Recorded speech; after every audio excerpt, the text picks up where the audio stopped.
So the only other start that we have two classes together. Many of you out there might be familiar with 11th Hour Racing. They are in the next bid for the 2022-2023 Ocean Race. The Ocean Race. And having participated in Charlie Enright has been two other Volvo Ocean races as Team Medica and Vestas 11th Hour Racing. And now they're here with the newer boat, IMOCA 60.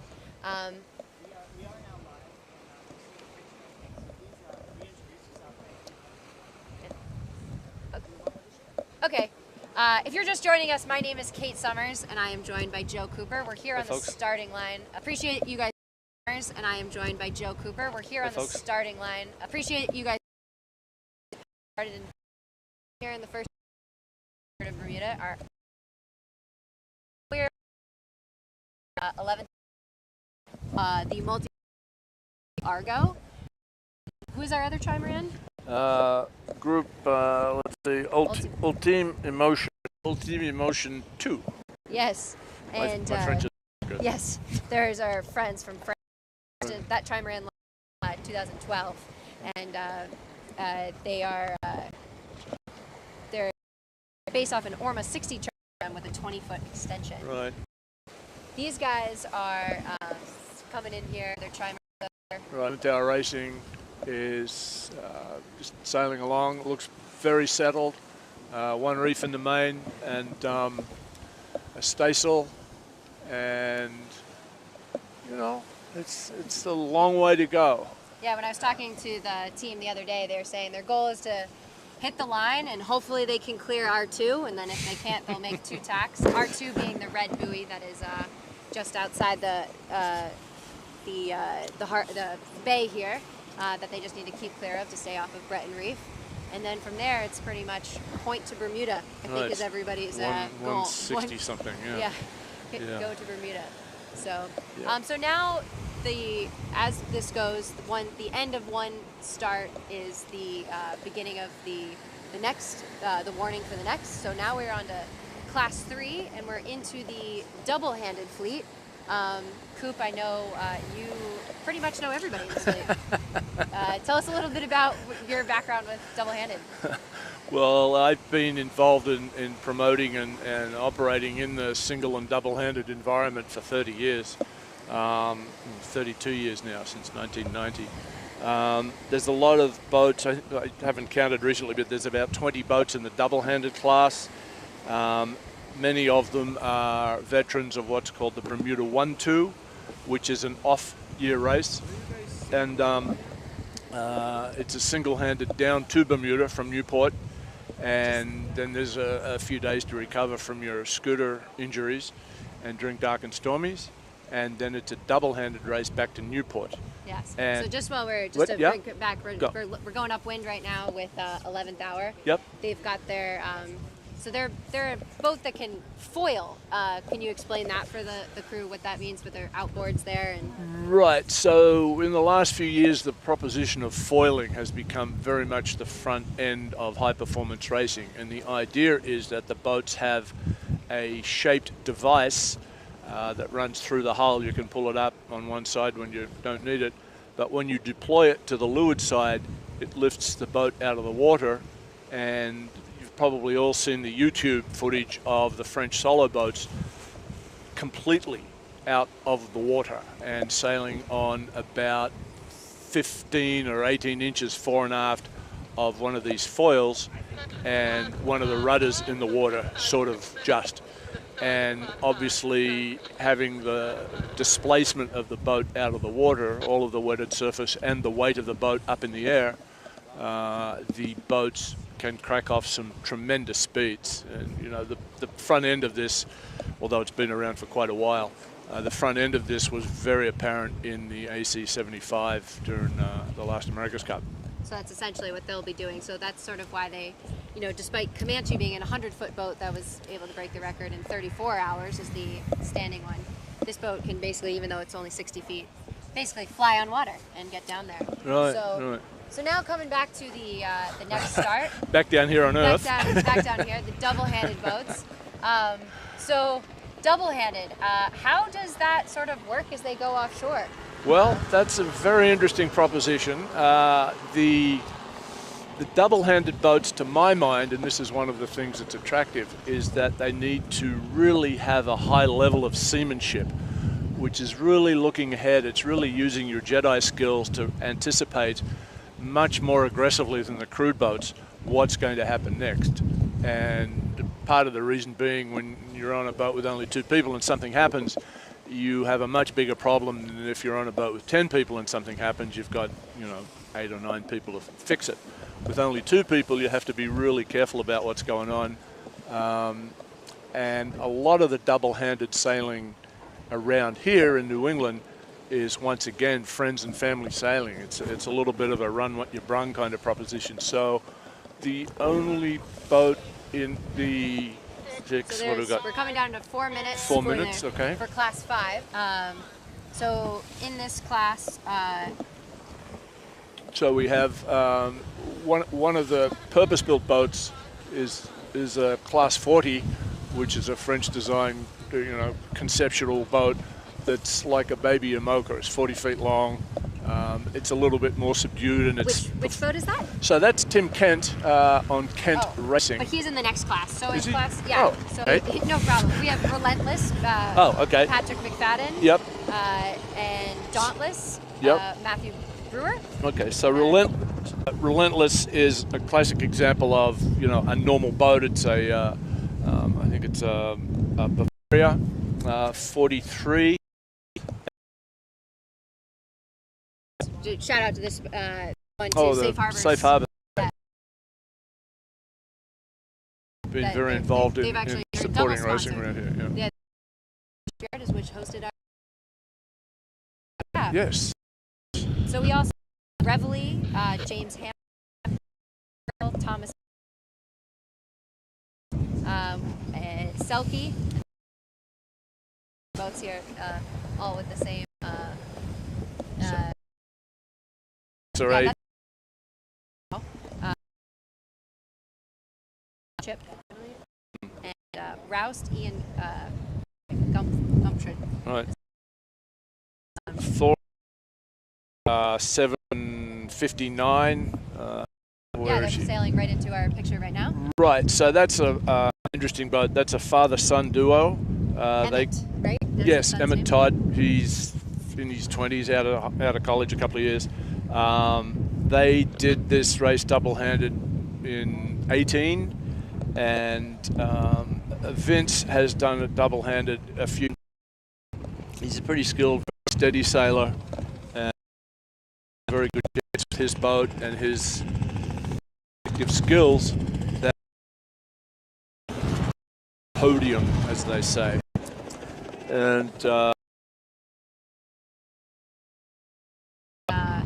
It's actually a classic. Right.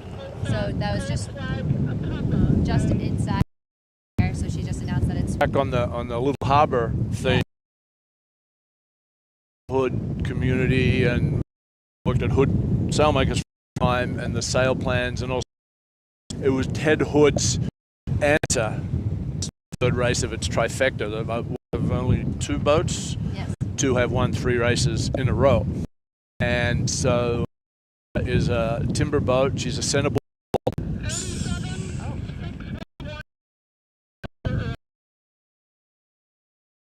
Oh man! that was Who was that?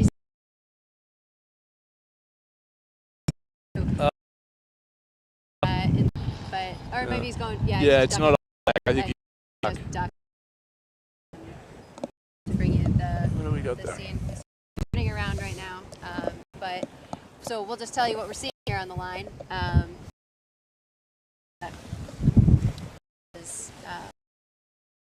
What do you got?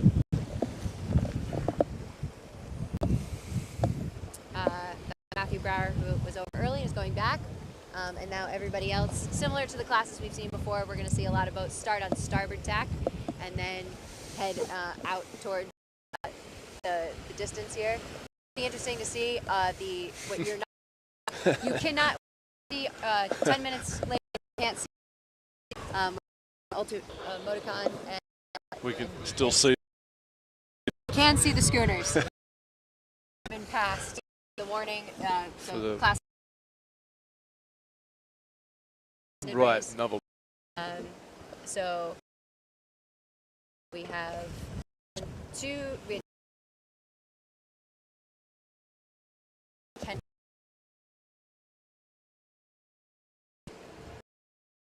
A little more aggressive. Those. Tim, from a racing background, he circumnavigated in what started out life in the 80s as the BOC and has had a couple of names since then, and I think is now dormant. A 4 or 5 leg stage race around the world. He built a boat in the 50-foot class and circumnavigated. He has his own Class 40 now, Kent Racing. He's a family affair. He is sailing with his daughter, Alison, yeah, and she is quite an accomplished sailor in her own right. And then the other boat is a boat called, and it's interesting in here and will be definitely worthwhile watching is there's a J105 called, that is one of the boats from the American Sailing Academy, whose principal mission is to recruit and train young, high school young colleagues for offshore sailing. The skipper of the boat is Peter Becker, who is a young man named who is 18 offshore. Mainsail, Hank on jibs, and it has been beefed and is very suitable for the mission in front. And actually won his class in the single-handed 1-2 last. So right now we're looking more at everybody for. We've actually got such a strong ebb tide out here that we're hopefully we're not making you get home. So that's a nice person starting to talk about here. Well, if you're to get a little bit about it, going to be getting so. To the start of Class 6. Class 6 is the last of our double-handed class, 2 double-handed boats, double-handed classes. And when they get to Bermuda, as far as it has their.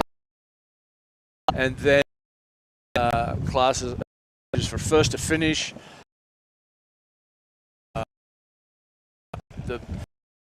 With 4 family members on board, and there's several boats attending that award.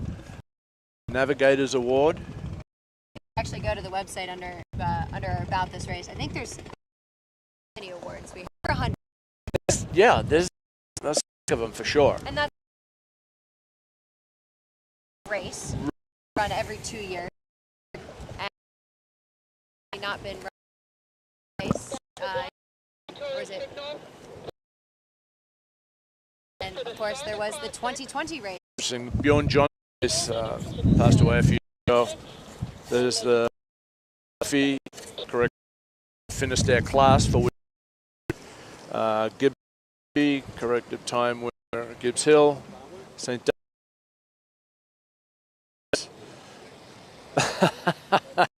This.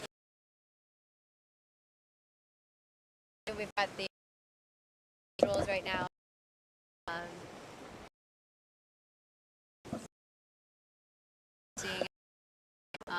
So on the starting line right now, can't actually see that, but we're so we in this division we have Resolute, Richard Pidone. Group 5, a Figaro 2 Custom. Interesting about Group 5, they're used sailing I don't have their, but they're another group that sailors on board some offshore boats. We also have Tucker from Young, Right. who's Peter sailing with? Well, Peter's sailing with a young fellow named Adrian, and that's part of the YAS. The young sailors and YAS's role as high school kids to get them acclimated to sailing on keelboats. And for those of you with a memory, the YASA Pioneer, very, very successful, won its class in 260 and was actually first to finish. Well, Bow number, I believe, as well. yeah. Also in this class is Solstice, Mark Gervais with 6. They're 6.5. Funny enough, actually supposed to do this race in 2020 and then have their wedding in Bermuda. Right. And then a few weeks ago at New York Yacht Club. But they've been together for years. They actually used to have a seat, and that's what I have. And my husband and I have raced against them many times, but now they've upgraded, and now this is how they're What do we got for doing time there, Del? I can't see that. So here we go. We are seconds within the start. Okay. Nice little start Yeah. to see a nice lineup here. Into the bigger and more as the starts are going. Yeah, they're sitting just behind him. So they already have a reef in the house. Yes. A lot of these. Is that because they're just double-handed, or is that their boat? Well, it's a little bit of powerful, and this is certainly speed for full sail. The other thing, use their water, have big tanks. They probably don't have when they get up on the runway for starting signal. Yeah. Ken racing just behind him, so those are the class 40s. Those are the fastest. Yeah, the squarehead mains in the fleet. The blue boat is Resolute. They're the ones just right in the center to the left of your screen right now. So these are these guys charging up wind. The big question now is, as you're looking at them, they need to avoid the reef there. So we might see a couple boats tack out. Looks like there's also in the distance. There's a laser. One of the Sal Newport laser coaching lasers. regattas. Yes. But yes, so this is going to be what you're going to see now that we have more and more classes that are coming up. After this, we're transitioning off of the double-handed. So our double-handeds are off, our super yacht are of the other classic classes. So next up is Finisterre class, which you mentioned Finisterre before. Finisterre won the race 3 times. And now there's actually a division in honor of that boat. And this used to be called the cruising class, but we don't call it the cruising class anymore because really it's still a lot of competition. So this class is brought to you by Akzo Nobel, but that's unfortunately the wrong graphic that we have up there. But we'll give them. We're on to class where this is class 7. I think our graphics package might have gotten a little. We had a lot of switching up of the classes last minute there. So, but another one of our sponsors, Akzo Nobel. They own Interlux. Interlux. Yeah, it's very likely on the bottom of your boat. Yes. So in this, so this class is now like as we were saying, the cruising used to be called the cruising division, but really it just means there's a couple more rules put on you about no pros and only a certain amount of sails you can use. Right. So it's more just to divide up the sort of the ways people approach sailing. So it's not necessarily cruising. It's a cruising class in a race is a misnomer of a fairly large order, because I think we're all aware that the definition of a race is to, of course, a lot of kind of as an annual thing. It's 3 boats now adult offspring sailing the boat that they grew up sailing on and going to Bermuda with their mum and dad, years ago, back in the day, as they say. And so, and your yeah, my dad actually did this right 36 with just his old niece. They passed the, we mentioned one of the things about the Bermuda race is not everybody can just go. Oh, yes, there's a lot of steps you have to take with so many safety requirements, and that's to make sure that very rigorous. Yep. Everybody's safe. Right. So all these boats have gone through rigorous safety inspections, safety training, and those are all sort of organized and managed by our organizing committee. And we might even talk a little bit more about that later in the show. The voices of those folks. So focusing now on class. So these are the slower, if you will, of this division. We're kind of going from slower boats to faster boats with each one of these. We'll have 3 Finisterre divisions before fleet here. So the type of this class is we have a Tartan 4600, a couple of Tartans actually, some 37s, which is actually designed specifically. First. Yeah, and a Swan 44 and a Morris and an Alder 48. So 46. Yeah. But if you're just joining us, I'm Kate Summers. This is Joe Cooper. Hi there. We're here off of Castle Hill, wallowing in the sea state that is here in the ebbing tide. But the sun has come out now for the start, and we're pretty excited to be out here for the Newport to Bermuda race organized by the Cruising Club of America and the Royal Bermuda Yacht Club. But if you're hearing in the background right now, we also have the New York Yacht Club out here doing the race committee for the start. So that's 4 minutes to go for Class 7. And that's the bow of the race committee boat you're seeing there right now. Lots of flags being flown today. The start is, of course, between the orange flag that's most prominent, if we can still see that, and there's what's called a yellow tetrahedron, which is an triangular-shaped inflatable mark.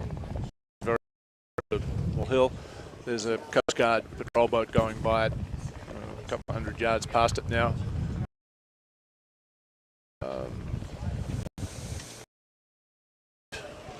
Have to pass between the blue committee boat and the yellow tetrahedron, and if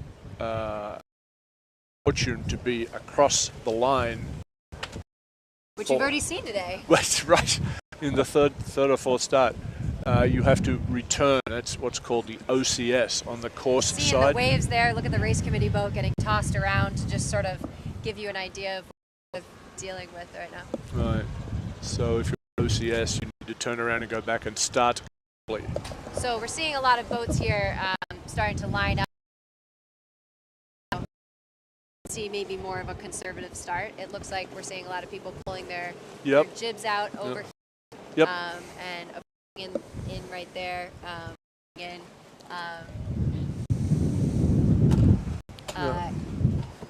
So I'm trying to see what you guys are seeing.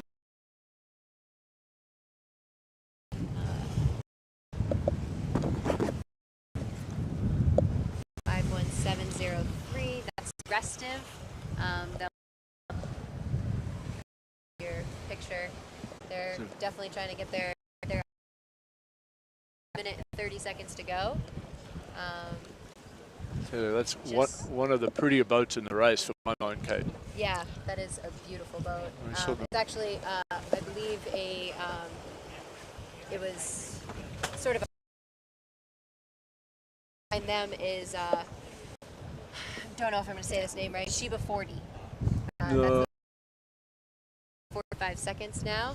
Coming to 9, that's August 14th. I believe he's list as well. So we're looking down the starting line right now you see everybody sort of jockeying for position. And then there's the tartans right there, Morris. Done a two's also Panda community. Murray Beach. He's sailing with more than 2 people. And then so just behind him.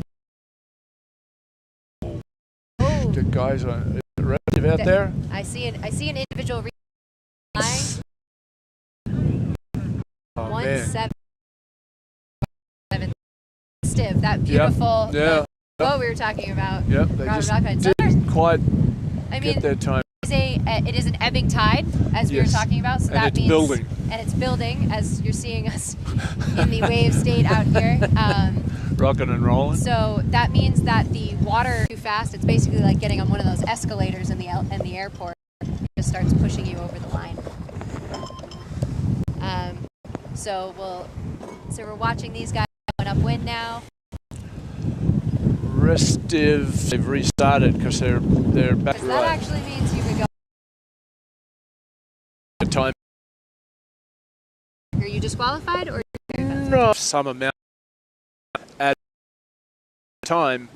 So an hour and 30 minutes.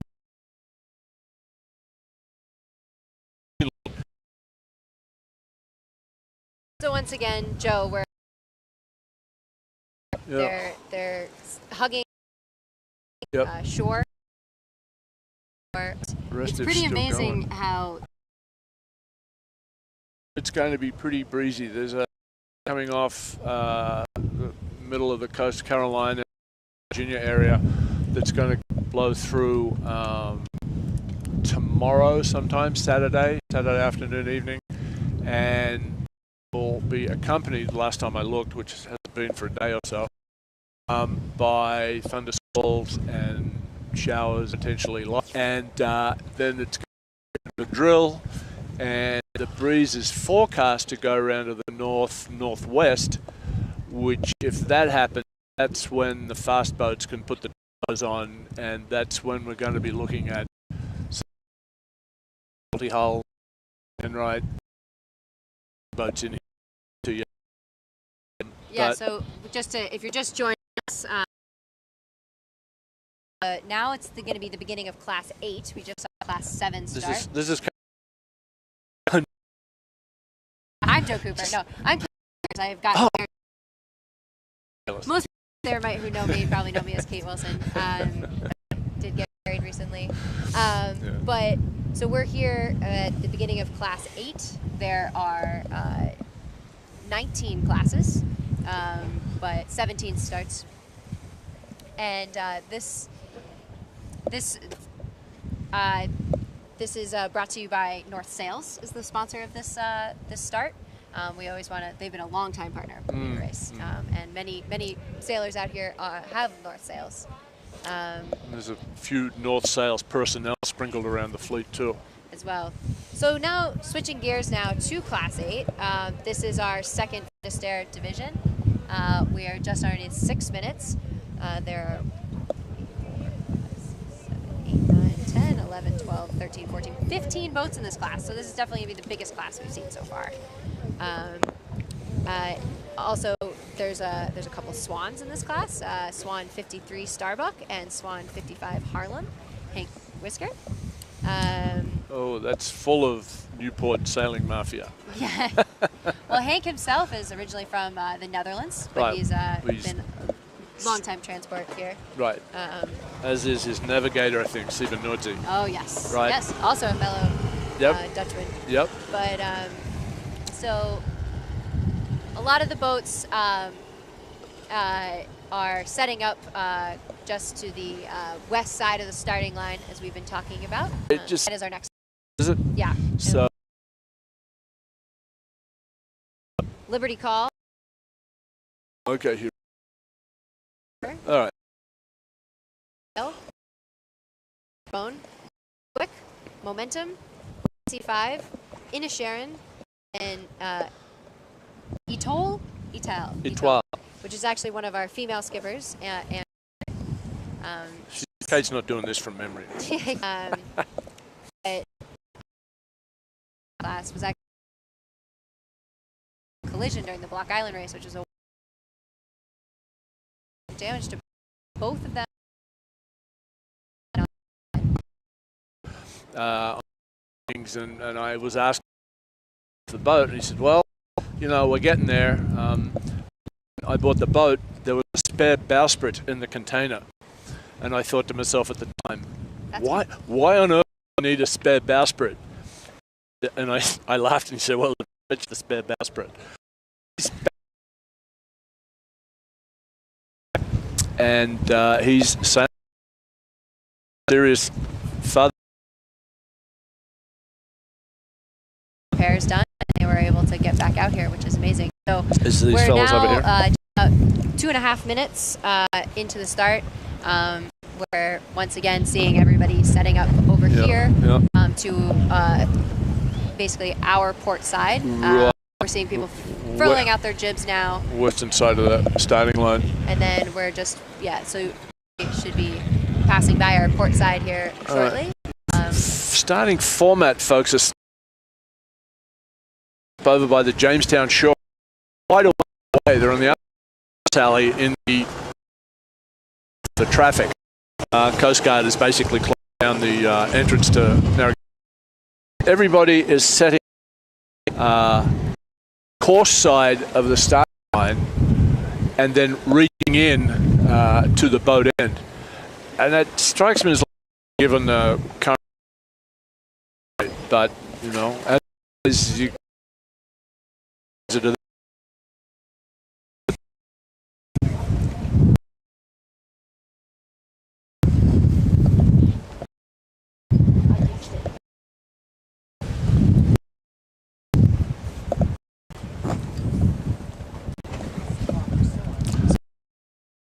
yeah, okay. So the bulk of this clump of there. So that sounds like it's 4 minutes. Seeing everybody getting right. Don't go to the start with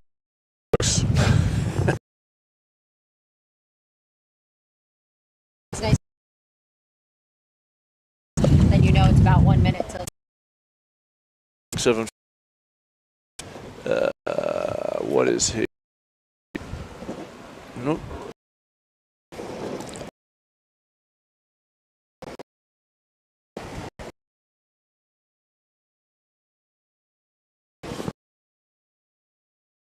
trying to pull up the sail numbers to the all the way down on the end there. Oh, there's the gun. That's Ballywick all the way down at the pin. The mizzen, the smaller, that's 60. An Alden.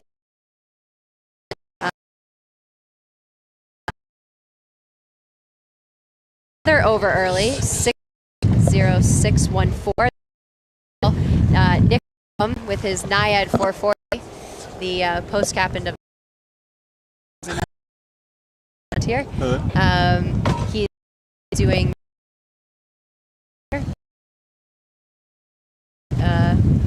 also over early. So like we said before, we're long ebb tide, and so we're seeing there's our third over.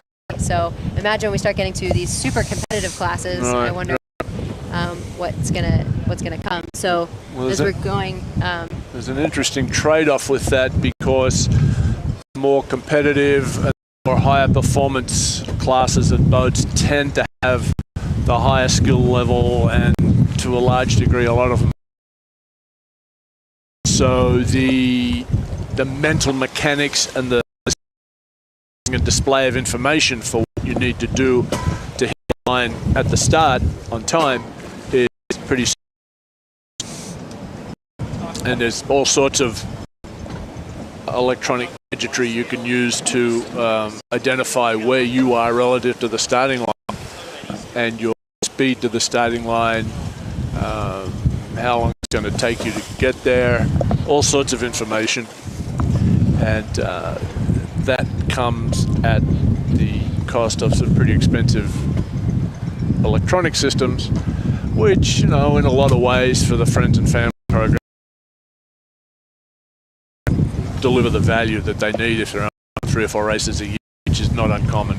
But look at that. This class, some of that, so which we'll definitely try to find a for you of that boat. It's that boat, but the boat exactly.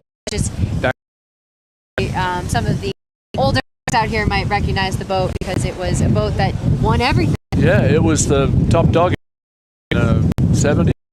Yeah. And found it back. And bought it back. So it's on its third owner, Right. but second in the family. And Right. I guess a lot of the It's like guys 2A. a lot of the people sailing aboard are actually some of the original crew. So I did run into a family friend, and he said that I think he might be in his 60s, and he said he was helping. So, so that's boat. there's a lot of experience. The one of maybe half a dozen, if I had count properly, as it sailed in the 19 here, and the guy on running time actually was the bowman on in '83. So that's an event he's probably happy to just sort of pass on into the mists of time. Yeah, if we're able to see it, their sail number is 4444, so that's an easy one to remember. It's a blue hull with a sail. Yep. I kind of sail out their last. Also in this class, this is the last of our Finisterre class. They are sort of the former cruising fleet, but by no means cruisers. They're just they're sailing under a couple different rules. I think your tire's going off there, Joe. We also have Luna, a Friendship 75, which is a beautiful boat as well. Defiance, a Swan 68. True, Andian Sunflower, Mark Lenzi. He's actually our vice chairman for the Newport to Bermuda race. He helped us pretty much organize a lot of everything, but he took on the whole COVID testing thing, which obviously was another thing that got thrown in this race. Mark Lenzi trivia. Mark is one of 3 former submarine commanders in this race. Oh, yes. Yes. The 2 others are on one of the 2 Alliance boats. There's about 4 or 5 boats that have pairs of boats that have the same name. A122s. We'll talk about them when we get to David's lighthouse. Right. But also to mention, Mark will also be he will be the captain at the next for the 53rd Newport Bermuda race. Committee vote right now. It's been a lot of work to get this race going. Right. COVID protocols have definitely added a whole nother race, Yep. but to be able to go to Bermuda. So unfortunately, there were some sailors who planned on going, and as of 24 hours ago, 48 hours ago, that's just because we need to keep. That's where we are now, and sure, the best. So we're just under 4. So tide is on the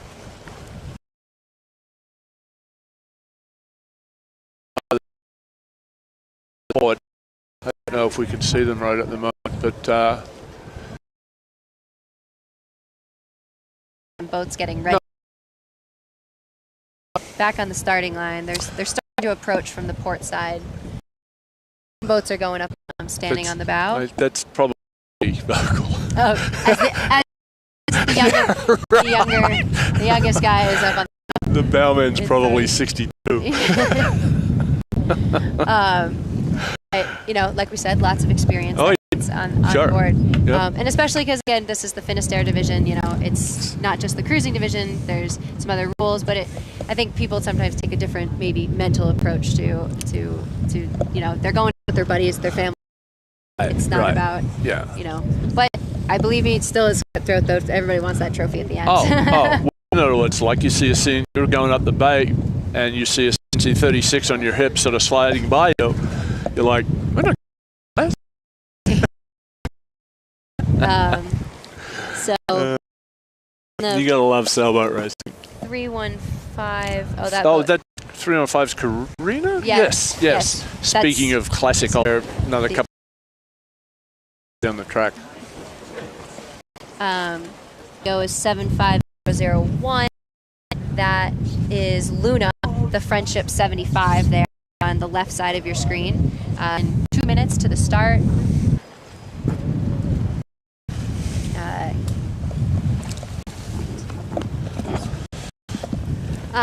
So the time it takes to start, the fast boat took off. Those appeared very, very quickly. It's probably a little bit less hazy now.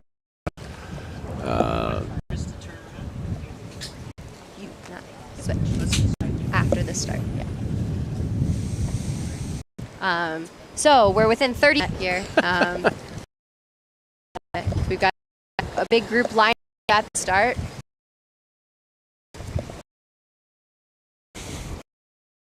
That's right. One of the boats. There we go. Is that 38? Is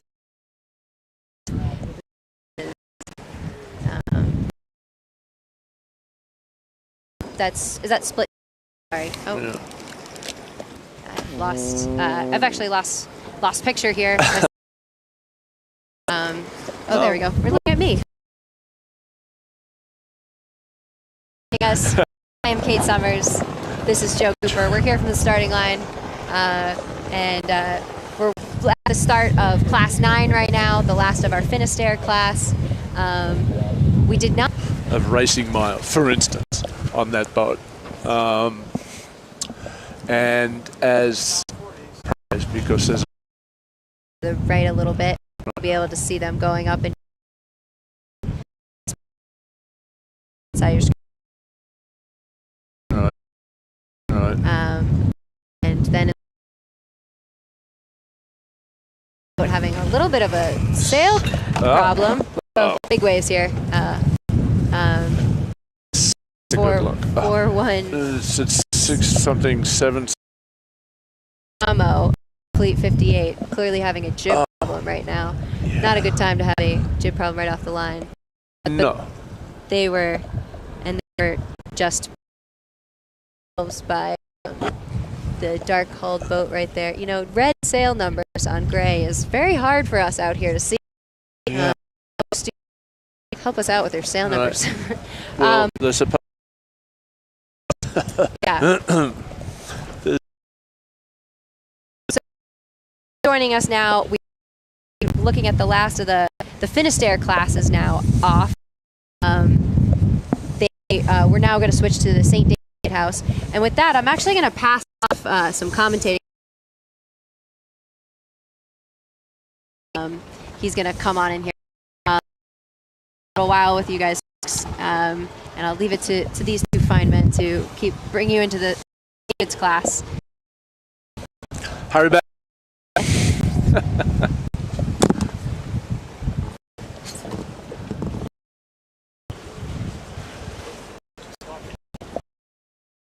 G'day, mate. Takes a second to get settled here with the boat rocking and rolling. It's actually turning into an okay kind of day to go sailboat racing. But wait till you get before you can say anything, right? Hey, am I here now? John Burnham joining me, Joe Cooper. You bought the Bermuda race? That's right. And the act up. I know when we first came here, there were only getting and in the multi, in the super yachts, in the open class, and everyone else kind of huddled in. I noticed in the calmer water, but now he's really picked up out here. Yeah, and the sun coming out, the weather clearing a little bit. I think folks harbour on their spectator boats, hedging their bets, finally thought, what the heck, let's go. And so there's a few more boats lining up to the north of the starting area and the side, segregate, if you will, for. Oh, that is one of the. Who is that then? Oh dear. Earlier we had Columbia. Abigail, that looks. Abigail is. Okay, now I'm going to. No? Go ahead. That's Phil Rhodes' boat. Look. Yeah. We had it on the .com website. I didn't read that. I'm sure. Jesse. Looks exactly that. Yeah. Together. Yeah. Is 16 parfait. Setting the waves pretty dramatically. Right. The seaway's a bit bumpy. So it's tossing us around. It's getting the sailors are having to be a little careful out here. So, Joe, what is the training that goes into? The has a group they call the ambassadors, which are past sailors, skilled and experienced offshore sailors, people that have done this race, and there is a pretty comprehensive list of things that potential skippers must be able to demonstrate skills in, and a decent number of things like how to use board,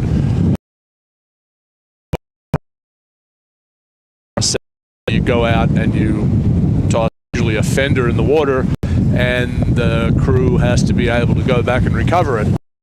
Looks like we're going upwind here a little bit. So how long does it take to prepare for this race? And I'll just mention we've got a little under 3 minutes. Little under 3 minutes. Right. Well, I tell you what, I don't think it's a straight way that when too often they'll do some other races, and there's some guys that will have the new notepad out and they'll have the 2024 post-it note up on the whiteboard, and they'll start ticking over on preparing for the next race. September, there's folks come in. I did this in the 8 race.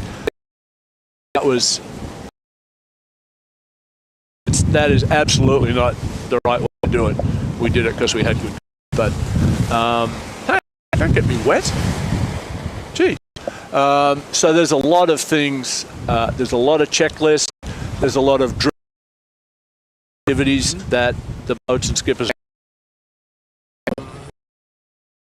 of equipment that needs to go on the boat. You need to be able to demonstrate that you can steer the boat without a. And there's actually a very good video that was made about that. That's on the Bermuda website, maybe. I'm gonna cut. It's okay. Yeah. So. That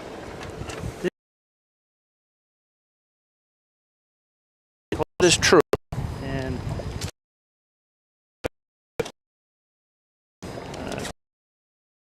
looks like Jesse's yawl is on the way in.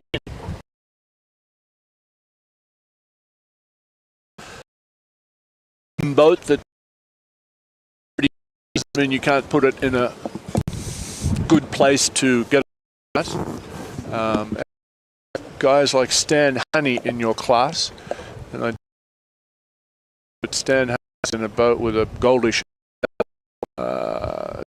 40 that he and Sally have been very good in over the years.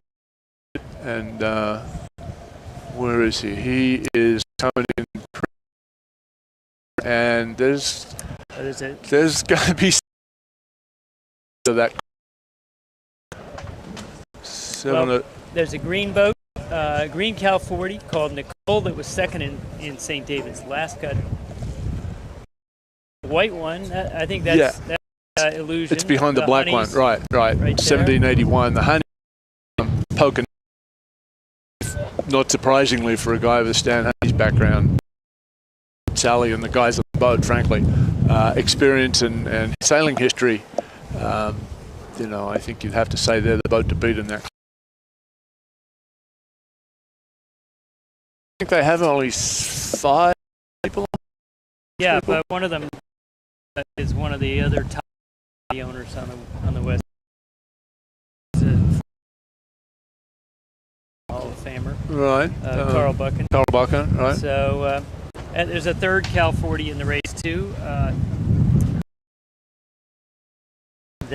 Towey, Paul Jennings' boat. Yeah. And he's done 7 races. Okay. As an owner. Yeah, So, all right. It's interesting, Joe. He's a little atmosphere.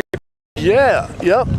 Somebody turned on the smoke machine over there on Saconnet River. Before they disappear into the darkness.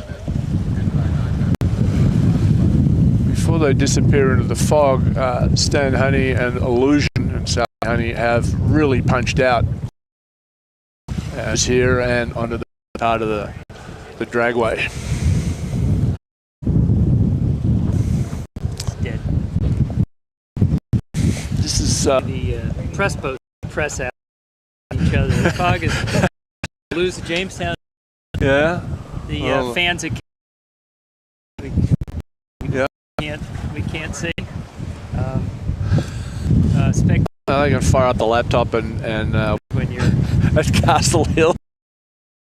Castle Hills sponsors in this race, Right, have, come together to help relaunch the race after the COVID period. Right. It's been excellent. Castle Hill is, of course, I think a fixture of Newport is not too big a phrase. And I can remember sailing in from practice on a nice sunny day. And we could run in along the rocks at Castle Hill, paint scraping distance off the rocks with the business pole over the rocks and across the top of the heads of the people sitting on the rocks. We enjoyed it. We made a lot of friends doing it. Well, for people in the Adirondack chairs there, Right. It is, yes. I have been up there on a number of occasions, and I mean, Castle Hill's pretty good, you know, when nothing's going on. And you stick in one of the, what I think 5 of the world's great starting. Castle Hill's a pretty good place to watch it from.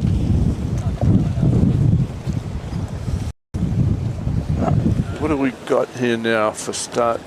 So we're moving to the second St. David's Lighthouse class, which is, let's see, the far 40s must have been in 11, so we must be on to 12 now. 12. 11.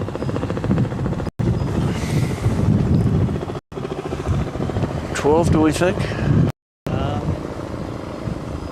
The number of the classes. Yeah. We're 1 start after running tide, so let me work backwards from that. Now running Finisterre Club Okay. 1 is the 19.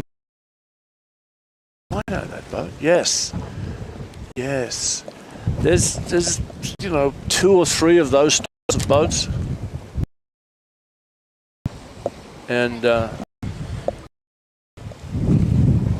10 had Illusion in it, so maybe we're in 11. All right. But take 2. Let me just check the starting order, Joe, because Right. Without that, just come in here. But don't tell me you can't.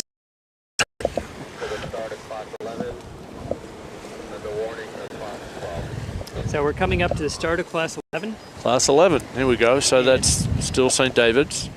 Kavala, Kirwan, Okay, good. Lanessa, Marinette, Misty, Morgan of Marietta, Pinnacle Tactile, J. Gal,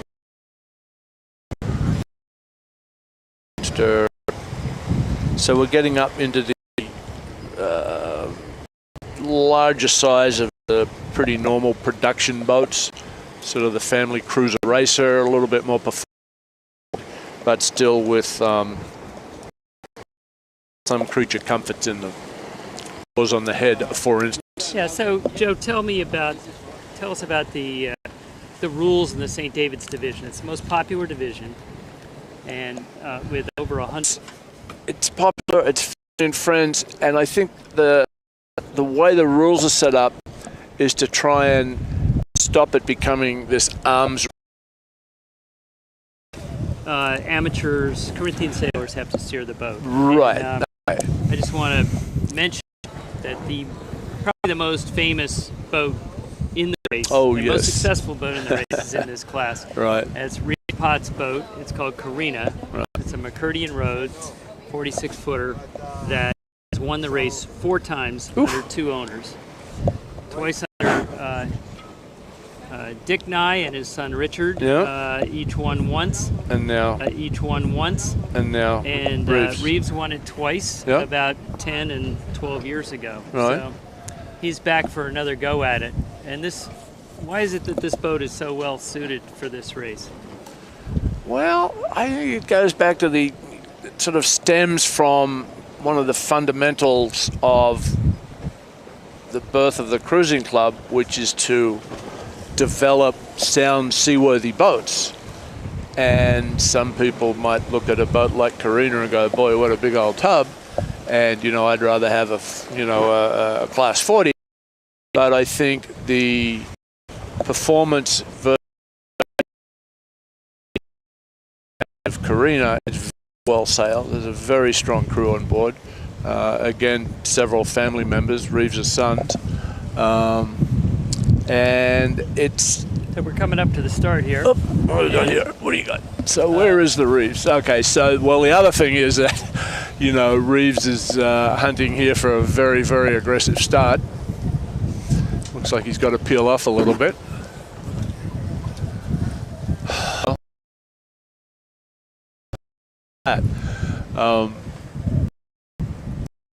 It's the through again. Yeah. It's Brenton Point, though. Is on the line. Time. So we've got. We can't quite see where Reeves single photo boat. But, he was.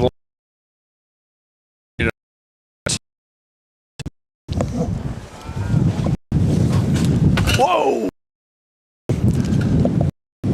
Waves are still going.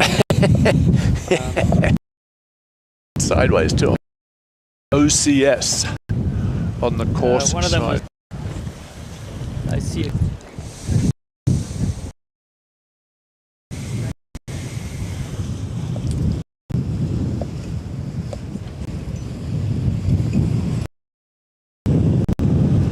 So Reeves. So it's when you're over early.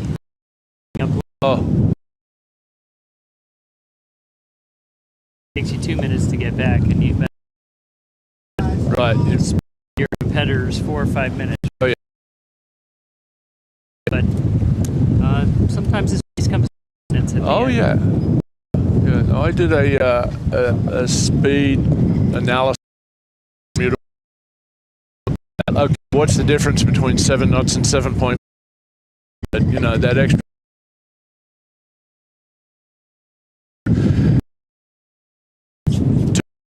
Tense is, ends up in 80 hours, ends up in 45 minutes or something. Definitely worthwhile paying attention to speed.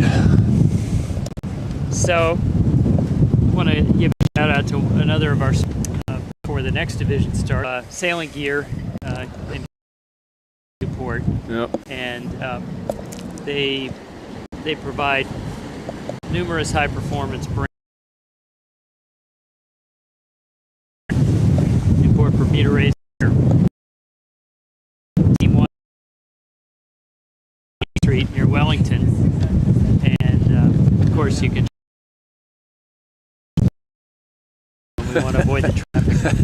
Yes, high side traffic on Thames Street. I don't think so. But Team 1 has supplied gear also to the Cruising Club of America in their club store program. Sailors for isn't that right?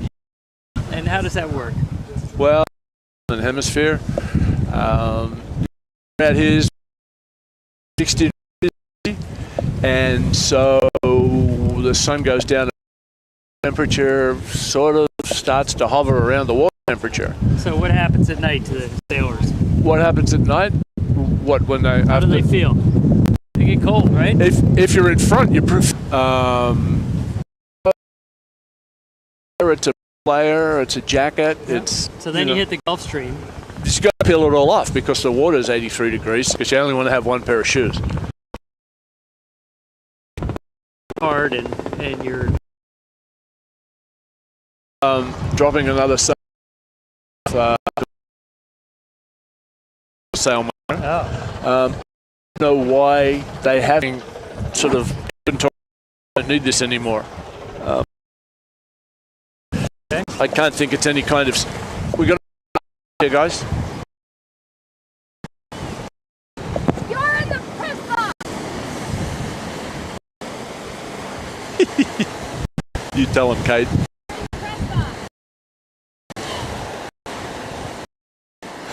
We're in the press alley, and the next Right. that would be Alliance.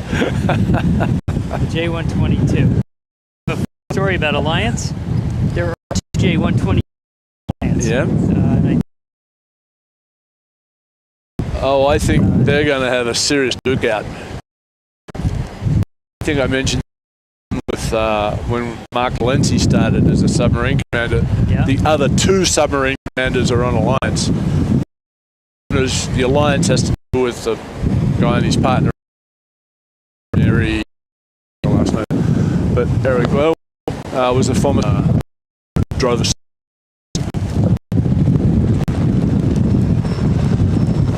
So it's Eric Irwin and Mary Martin. Mary Martin, yes. Famous actress by that name.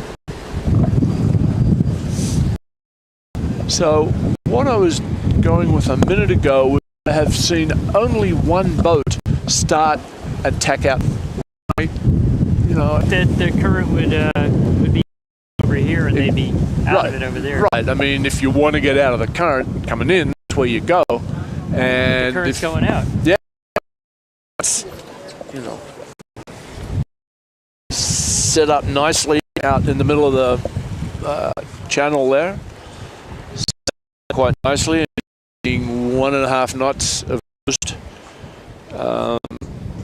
as he goes out.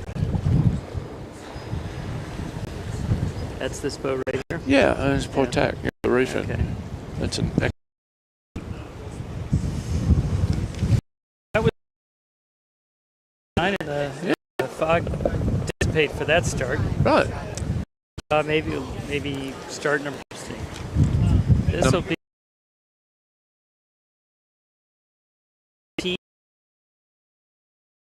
Give a shout out to Barton and Gray Mariners Club, which sponsored the 2018 race as well, and they run a fleet of Hinkley's, I believe, power boats. Yep. That out of different locations around the country. Yep. And Newport Bermuda Race is one of their club members' favorites to come out and watch. Yep. The race organizers by providing the check-in boat. Right. Barton and Gray Mariner out here. That is. So I think you talked about the weather before, and there's probably right? Yes, that's if pattern will change. How quite steep and robust here because of this proposition of the body of water moving into the wind. So the current's going one way and the wind's blowing over the top of it. Yep. And the extrapolation of that is the conditions in the Gulf Stream. When you have a hard nor'easter, a hard northerly breeze, you have the Gulf Stream going to the north and east, at 1.5 to 4 knots, and then you can have nor'easter 25, 35, 45, 50 knots of wind going over it, and you get a situation like we're experiencing here, where the waves are close together and they're quite steep. The height from the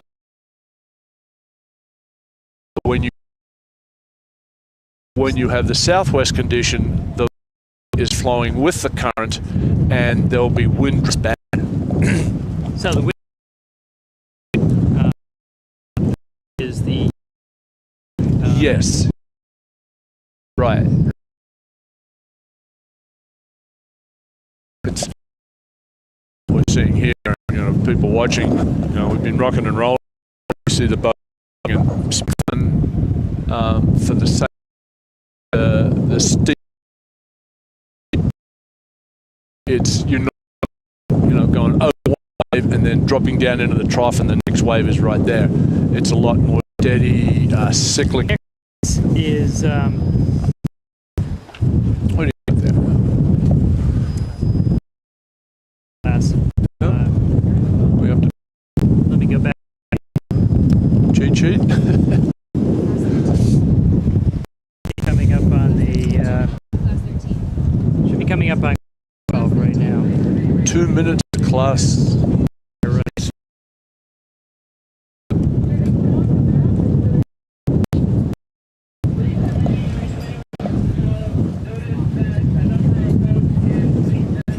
So the line is recognize a few boats here.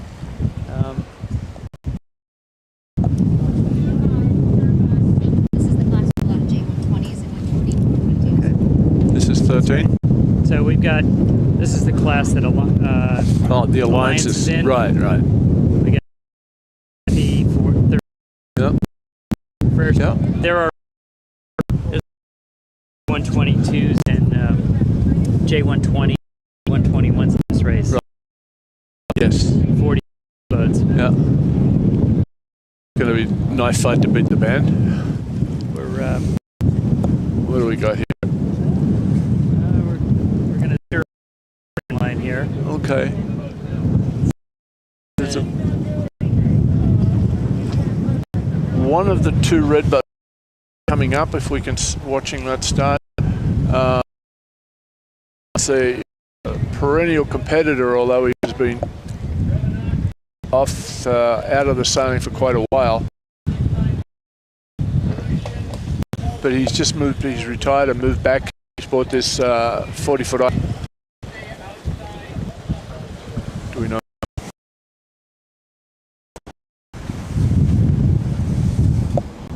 Who's coming back? That's always the question. I don't see anybody making any noise about going back. That looks like a beautiful start. It does. Except it seems like a couple of boats were over. Yeah. Okay.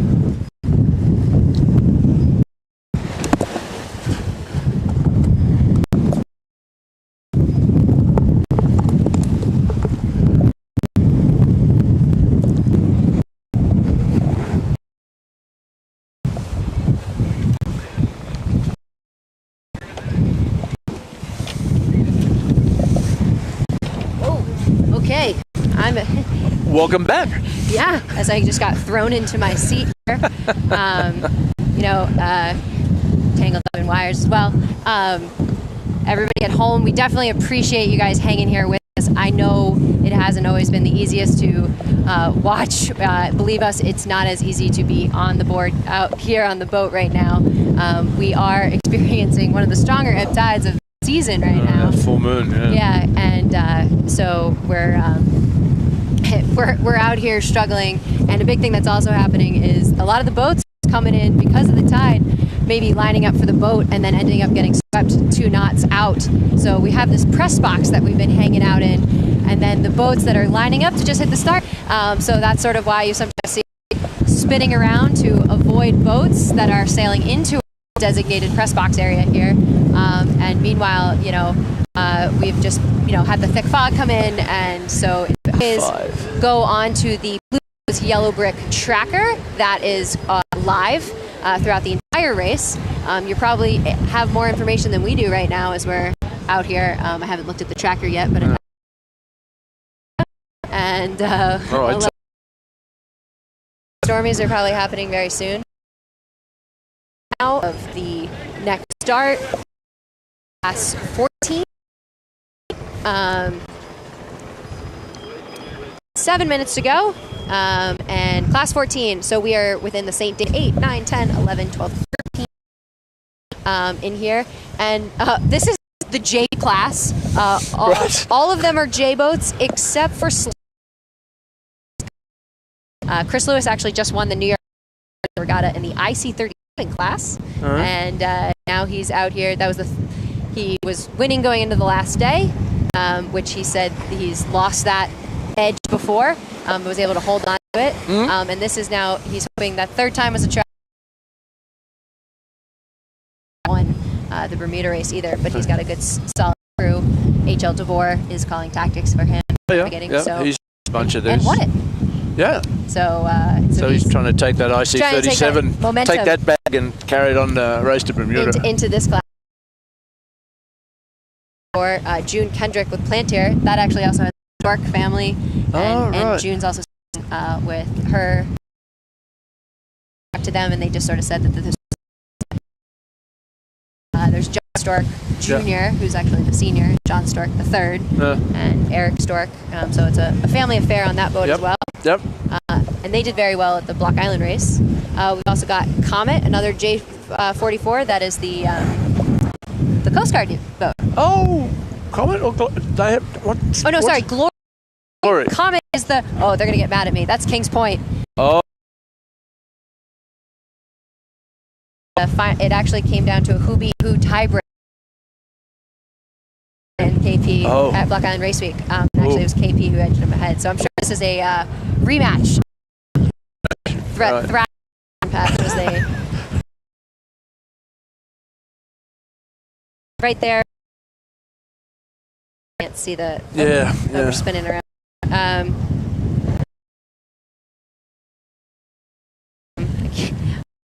We're all holding on, probably. Oh yeah, they've been placed to the waves. The whole wind's blowing to the bottom. So for the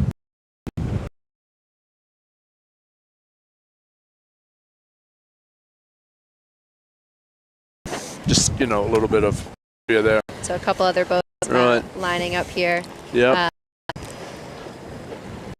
Who's that we got there? Which gun was that?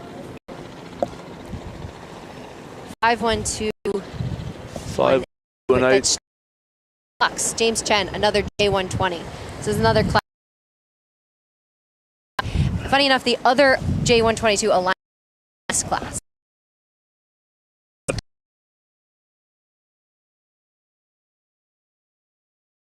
Attached to it. And so I think it's a slightly. So these are, as we go, folks, these are getting to faster and faster boats. Yes. So you may notice the sails are getting darker. We're seeing more expensive. More expensive from various sail companies, including Arbin in them. So there's a lot. Hold that shape. Why am I talking? Go ahead, Joe, the sailmaker. The downside is you're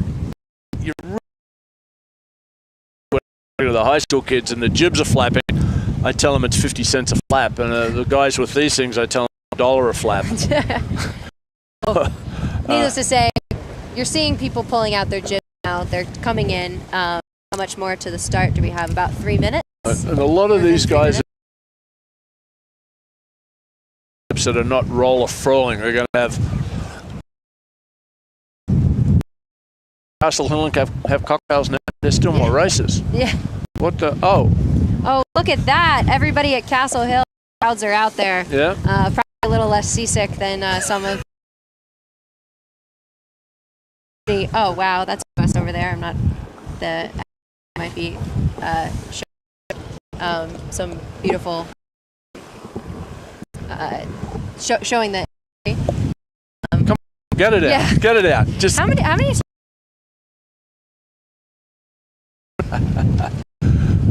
there's There. there's a boat. 15. So 51218. That's who we saw before. Flux yep. coming at us. There.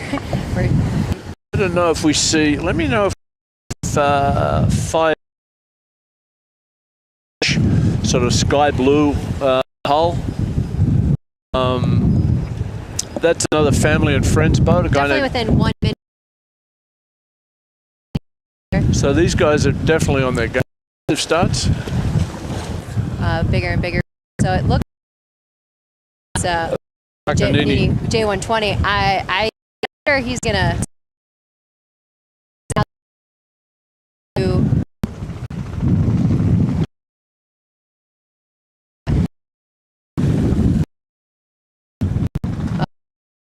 Going on right there.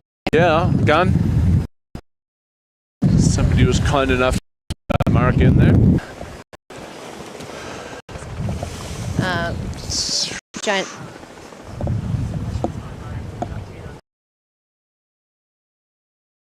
So we're getting some questions from those out there, what we're experiencing out here as far as wind.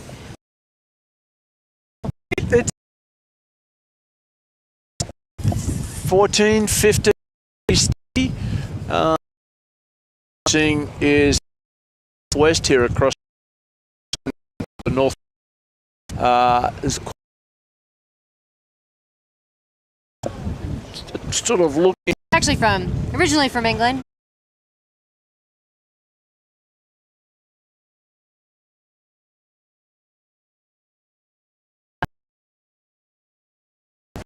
Background. Right. It's definitely getting a little darker out here. Well, there's another boat that Glory, that's the coast there. Christie's. Oh. And What have we got with 12235? They seem late to the party, or are they setting up the next class? that's they are a little later. But we might starting to see some of the class 15 now, kind of. Who do we have coming? Picture right now. That's Dire Wolf. Dire Wolf with the name. Constantine Barris. There's also another Dire Wolf out here. No space. No space. No spaces. What have? There's Kenai there sailing through. If we just, there's the class coming up wind. Class headed out from our aerials here. Do we see we've 529? got in front of us. Okay, that's Probably another family and friends boat. It's sailing in 14. Started sailing in 2014. Yeah. Bermuda race? He came here. His business has him involved with guys like Hap Falth, and he came up to watch Hap take off in the Bermuda race, and he sat up to do this, and he's in the plane business, so he's a pilot. And what's this? 8 years? It's amazing. A lot of guys who sailing with him, and we talked specifically about that. We sort of went off to the safety. The CCA has a program called the Ambassador Program, whereby if you get a hold of the Bermuda race folks and you want to do the or sailing, the knowledge is not quite there, they connect you with one of a couple who have a lot of experience, and they will guide you through the process. My dad actually did the Bermuda race in 2016. He employed one of Dick Holiday is the coordinator to start with, and then it process and everything. Right. And there's a couple other boats out here that we know that have definitely been utilizing that program. Right. And it's a great way. So if you're interested and you're there and you're getting inspired and not too seasick by these pictures, and you're interested, start with the ambassador program. If you go to the website under about, you'll see your first Bermuda race, and there's lots of information of how to connect there. So now we're gonna come back down to the starting line, and we are on 15 of the St. David's Lighthouse. Is read about the Bermuda race. They're pretty aggressive in covering this classic race. They are. Actually, Reed from Sailing World will be. You'll see him down in Bermuda, and he'll be interviewing a lot of these sailors and bringing you some interviews. So you're starting with us, but you'll be with Dave actually. So follow on your yellow. Yes, until we get there. Download the app. Yeah, it's all com. So in this class, we actually probably also won that. The captain Kyle and was if we find her in the picture, yacht sail number 7, can't really miss her. You know, she was designed to do the Bermuda race. Yep. And there's that would be the prep for class 15. The guys do comment the girls for football and baseball and basketball sitting up there in their flat tape. Yeah, that's What you're missing. Yeah, not having to deal with elements in the foul weather gear. Right. Blackwatch in class 15. 84 years after her first 20, I believe. So she's one definitely to watch in this one. And she does it pretty regularly. It's not a one and done. Yeah, they actually have sort of an alliance syndicate to go do all of the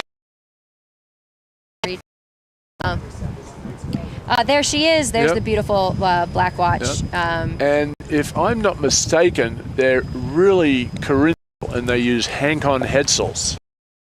For all of you people less than about 60, Hankon headsails are sails that have little braces and sometimes not so little onto the 18-foot seas at 2 in the morning.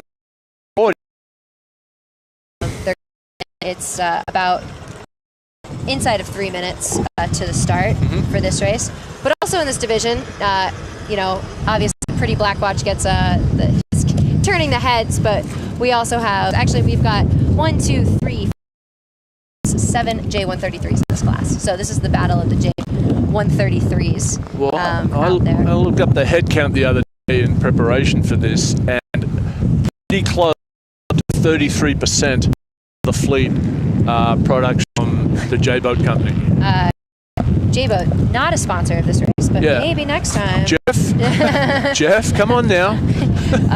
Maybe they don't need sponsors. Probably not when we have to say the word They're like, we can't build them fast enough. Yes, but yeah.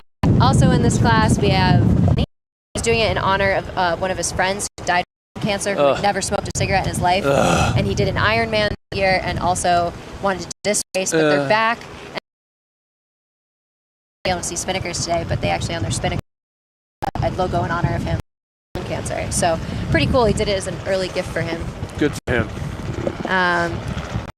So this Alchemy here. So this is 1 minute, within 1 minute to the start here.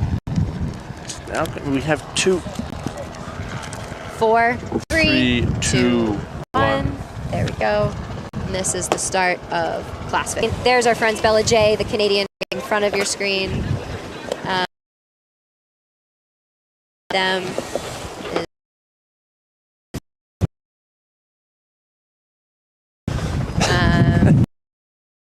a little bit later. And we're actually seeing pretty aggressive starts for a 635-mile distance race. Yeah. But wow, look at that. There's everybody lined up fighting for that first. Well, we haven't.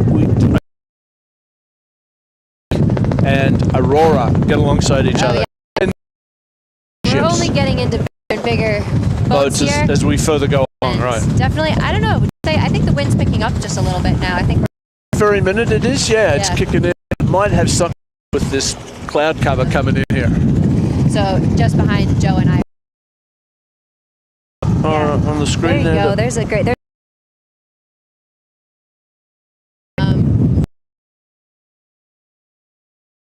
Canadians. Yep. Joe, you touched on it before, but why would we see both?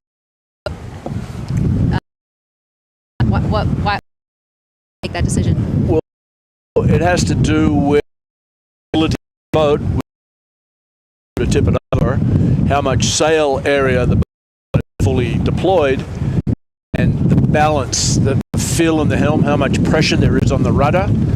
And what you need to do is balance the boat so there's just a little bit of pressure on the rudder. And so if you're out, and then you'll see all of these boats setting up and sailing up the bay, but you have to do something. And invariably, or a reef in the mainsail is the standard drill. And then way on the horizon for us, we're looking way back to the south now, to Bermuda. We're really just seeing even 10 minutes between. So, if you're just joining us, I'm Kate Summers. This is Joe Cooper. We're out here with a few more. Class 15 is about to start, and then we go up to class 19. So just a couple more left. Thanks for bearing with us in this. A bit of was since the hull started. Going probably what? 25 knots? Between 20 to 25 knots. So they're somewhere between 40 and 50. That's already, it's gone. A tenth of the race or something already behind them. Right. So again, I mean, that bodes well for their record times. Yeah. Yeah. The navigator of Argo, Chad Corning, was contemplating 22 hours yesterday with his models. So boy, I hope he didn't tell any advertise that too much. Yeah. That's a sure. So this, we just want to give another shout out.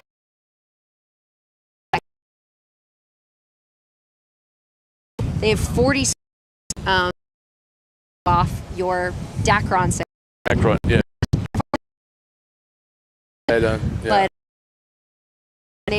But or they'll take your sale and into something, and they'll send it back. Yeah, for the Newport Yacht program, we had members asking bags, and we turned them into bags with the Newport Yacht Club, and then we sold them, and that program. So they do a bunch of great things. They had a sale drive down at Sail Newport registration and accepted a few sales. So, but it's we can keep doing, and so that's pretty cool. And they're also a disability partner, which we haven't even how the race is trying to go for platinum status of the from to the sea, and we've had every year has a environmental officer. Or at Fort Adams. In the 11th hour, a boat was moored at the end of one of the Fort Adams, and they have a big instant building there that has running videos on the 11th hour program, not just the boat, but the bigger view of the 11th hour and global ocean sustainability questions. Yes. So we're now in class 16. Yeah. So I want to kind of look at here. You brought your umbrella, right? That was a big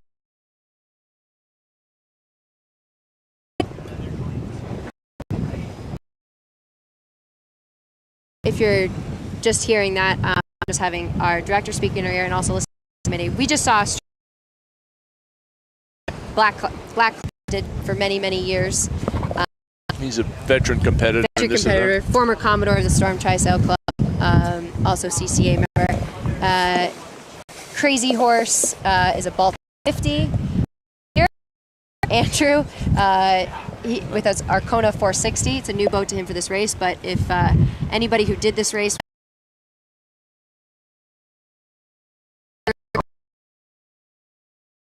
when he's done the race quite a few the Bermuda listen to us. Right. To the next start. Baltic 52, Thomas Dunn. It just got a major refit at Jamestown Boat Safe Harbor Spacetime Boatyard that my husband was 2018. No place here. 1 minute to go to the start, and pictures there for you. Lots of black. There we go. There's the gun. Is that one boat getting 30 seconds? Oh, I'm sorry. Yeah. That was 30 seconds. That was a boat not making the start, turning around. Yeah, just a bit too close, had to peel off. There's Stark Raving Mad, who's actually not in this class, coming in front of you. Steve Madden. The black sail going away from us is Kodiak, the Navy, that's their U.S. Naval Academy offshore sailing team. 3, 2, 1. So that is the start of class 16. So that was one of our bigger classes.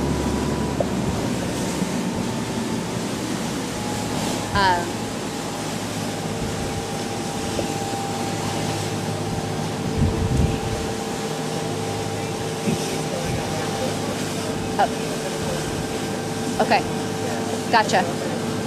Okay. All right, sorry guys, we're just getting some feedback. So the race committee has decided to put up AP to see if this storm passes by.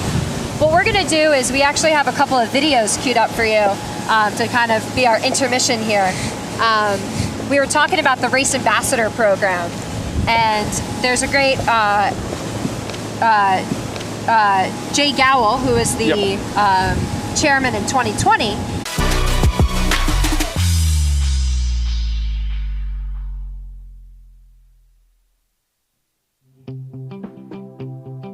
Hi, my name is Shelley Brown, and I'm the director of Sailors for the Sea, powered by Oceana.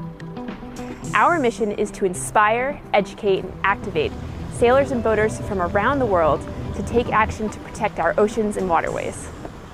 Being sustainable on board your vessel can take knowledge, experience, and preparation, and having a person that's dedicated to greening practices on your boat is really important because it's more likely to happen on your boat and it'll have a greater impact on our oceans. Well, I think you have a responsibility to be very cognizant of what is leaving the boat. So discharging with respect to water, using dishwashing liquid and cleaners and shampoos and so forth that are environmentally friendly. So I try to use brands like 7th Generation that are made without harsh chemicals and so forth. Then we have using 100% recycled plastic. This year, the Newport to Bermuda race is going for platinum level Clean Regattas status.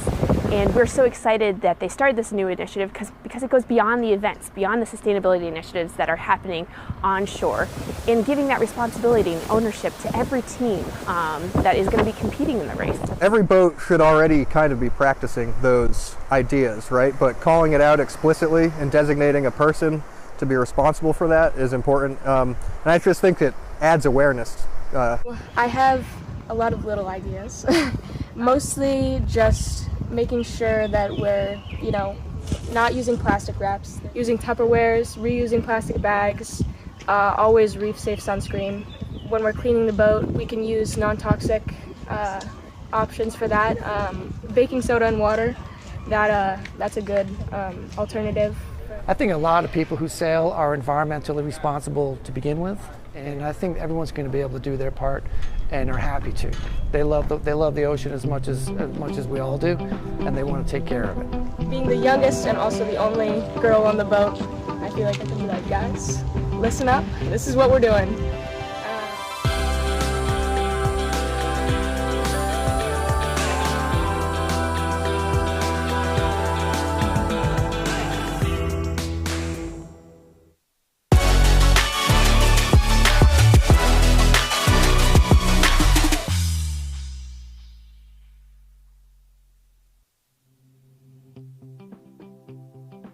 Yeah, my name's Leif Heimbold, and I'm racing on a Hinckley 51 called Momentum, and I'm the environmentalist. I think in general, sailors love the ocean and they want to take care of it. They want to protect it. So it's not a big stretch to say, can you do a few environmentally sound things in your preparation? You know, the single-use plastics you buy, try to eliminate those. The clothing you get recycled materials in your clothing. You can have filters that remove bilge contaminants out before you pump it overboard. Now, these aren't things that are too difficult to do, and I think people don't have any problem doing them. I was shopping around for new foul weather gear, and when I looked at Helly Hansen, they have a remarkable recycling program where they take plastics directly from the ocean and incorporate it into their materials for their jackets. And I was looking for foul weather gear, and I thought it'd be a great place to get some stuff. And I'm outside of Seabags, and Seabags happens to be the official sustainability sponsor for the Newport Bermuda race. And they take recycled sails and turn them into products, which they sell all over the country. So we acquire all of our sails through our sail trade program, where individuals can bring us their old retired sails in exchange for product. We accept sails for trade at all of our retail locations, and we also have a sail trade team who are located regionally throughout the country who can orchestrate a pickup. Or if you don't live near a retail store or one of our sail trade team members, we can also cover the cost to have your sail shipped to us. The product you receive depends on the size and condition. All are environmentally responsible to begin with, and I think everyone's going to be able to do their part and are happy to. They love the ocean as much as we all do, and they want to take care of it.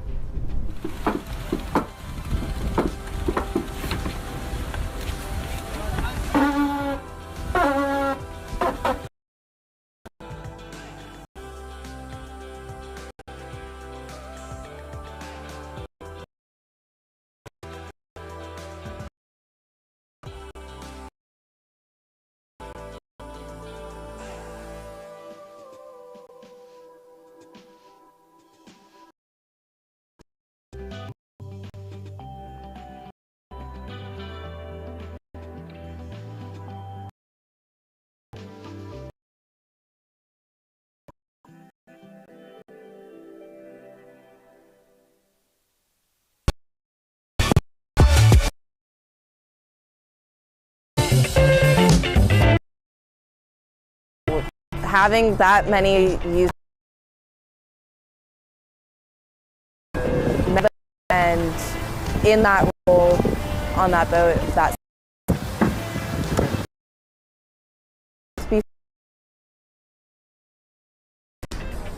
we're going through each position out and just spending long days of doing the boat work and prepping the boat and then going out and training, and getting that experience was just so invaluable. In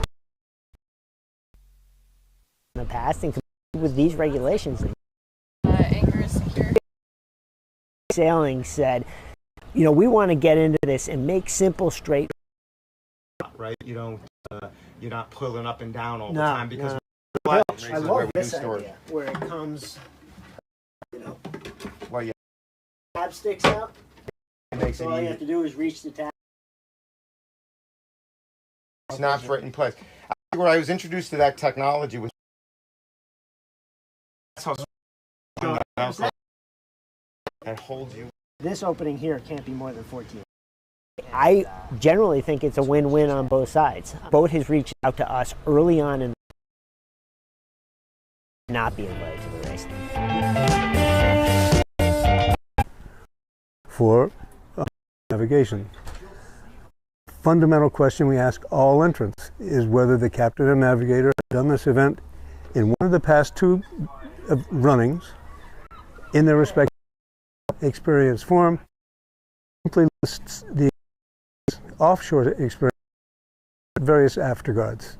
Captain, navigator. We're very with regard to the basics. However, we're not looking for massive experience. And it's one of the marvelous changes we've made for experiences light. We can actually get back to people this year. We've been to fill in the experience level of the crew. It's our goal to be as inclusive as we can.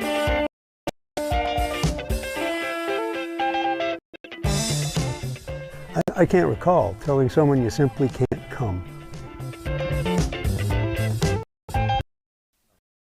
Here, birth to Bermuda. The history of the race, 6 Bermuda. So that's how it started. It's all about. And since then, over 100 years, the Bermuda race is the largest ocean race in North America and one of the great epic bucket list items for any adventuring sailor who wants to go offshore. 30 seconds. Story about why they do the Bermuda races they've done. You know, Bermuda races that were calm, Bermuda races that were stormy, and you never know what you're going to get. Because, that time of year in the North Atlantic, you know, it can be pretty unpredictable. The Bermuda race is actually 6 or 7 races in one. We have a cruising division called Finisterre, Lighthouse, which is all amateurs, allow pro skippers. We have an open division and a multi-hull division. All races under the offshore rule, all scored under the same rule, but all in different divisions, and then within each division there are classes.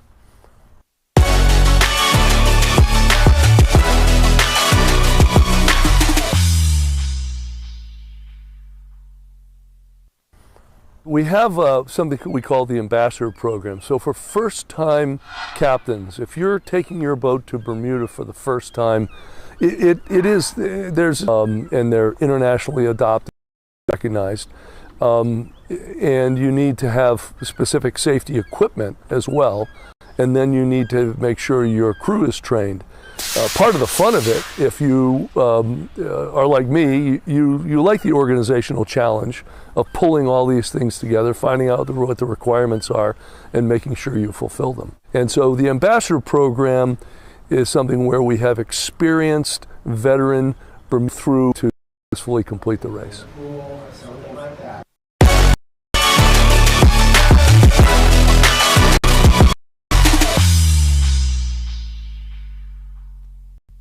Thing about, you know, racing to Bermuda is that you get to Bermuda, which is really a tropical paradise. The weather's perfect, the people are wonderful, it's beautiful, great beaches, beautiful homes. It's absolutely a little paradise, and to, you know, race several days boat. There's nothing like the hospitality of the Royal Bermuda Yacht Club and the Bermudians in general.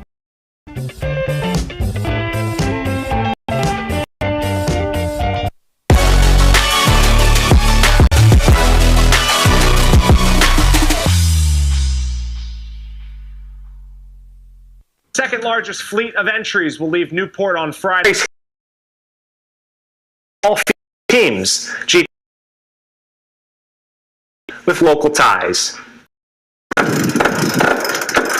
months of preparation has them ready for their trip to Bermuda. 8 youth sailors, 7 from the Lincoln School, making up the all-female crew. We, at the time, had an idea to do the Vineyard Race, which was almost when our coach kind of entertained the idea. You've been going, and we made it work. So the process has been long, it's been a bit stressful, but it's been really great because everyone here is really committed to it, and we're all really involved and really excited for this opportunity. They got it on board by their coaches, Libby Greeno and Gulfstream, facing off the team excited to show their mettle. We're trying to play on their game, which is going to be a huge level to rise to, but I think it's going to be something where on the delivery home we will realize that we've become fairly seasoned offshore sailors just from doing this race, which is really cool to me. We know that we're competing with a lot of boats that we're training, we put in a lot of work, and we're just going to go out there and do our best. I think once we get off the dock and we're out sailing, we're going to be really excited to just be where we are. And the nerves and the anxiety will sort of, I think that it's going to be a really, really great. In Newport.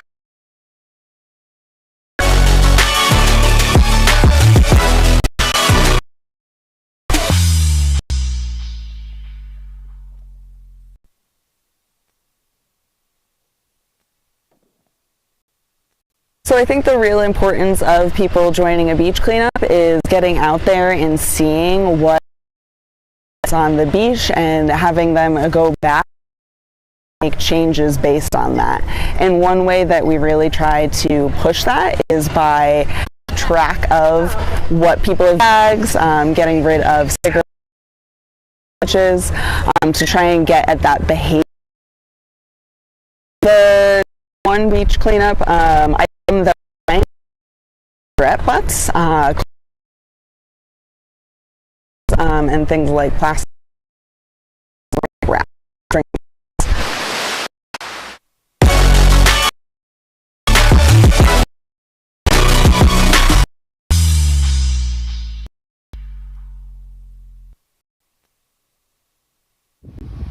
Hi everyone, I'm Peppy with Whale and Dolphin Conservation, and I'm here to share a little bit of information to help you prep for the Newport Bermuda in the context of sightings and what to look out for marine life interaction during the race.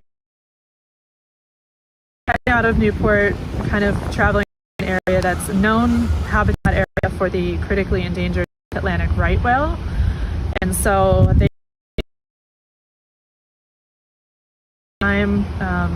in large groups, but also individuals. And there have been a couple of recent surveys in the last week looking specifically for these North Atlantic right whales.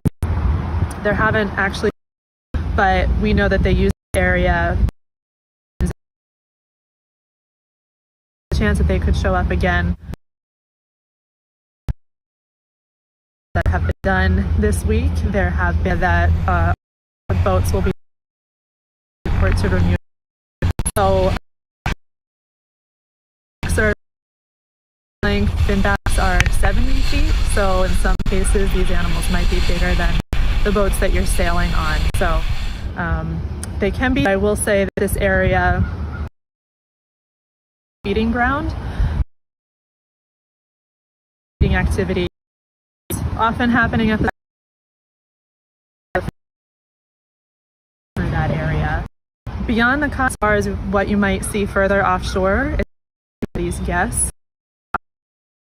are back. So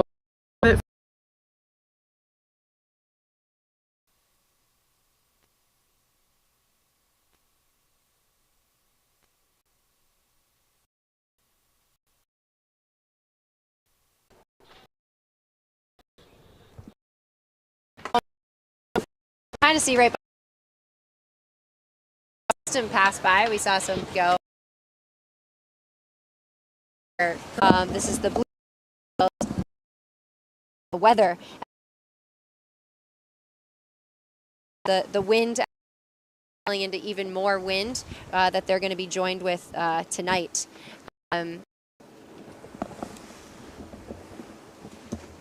So right now we are hearing from the race committee that they're going to gear up for the race 16 or race 16 class 16. We've been out here for a while, folks. I think punchy is the phrase. Yeah, class 16 and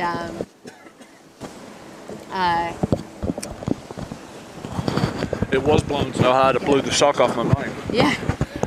But if you guys were sticking with us through the commercial break, if we will call it, we sort of had some videos in there introducing you about plenty of information on BermudaRace.com about how to get involved in the race, get your boat ready. I think one of the best pieces of advice I was ever given was that if you want to do the race and you're thinking about it in 2024, which is our next race, don't wait to start thinking about it. It takes a lot of safety and your boat. So your boat, our safety. John. Chase safety buttons. There will be have it on and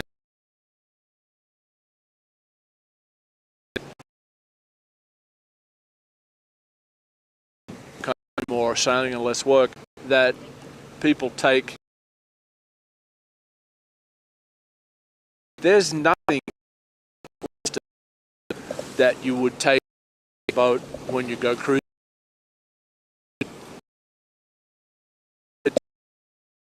it's all good stuff. And it's all little things that have a different way to pump water outside of, you know, you can have fresh water and that can pump through. Floorboards need I has he was saying, you know, it was just wooden boat. Yeah, you know, having to have a companionway. You're always clipped in. Lots of great resources. But out there. I think that's a. Oh, I saw Aurora. I thought Matesel down. Yeah. Aurora. Oh yeah, the Aurora's. In Newport, they can fix it and then or not. They start. They haven't. They haven't started in the Gibbs Hill. Right. So they're trying to. What? Oh, we are just getting notice that the AP is coming down, and we're going to go in 16.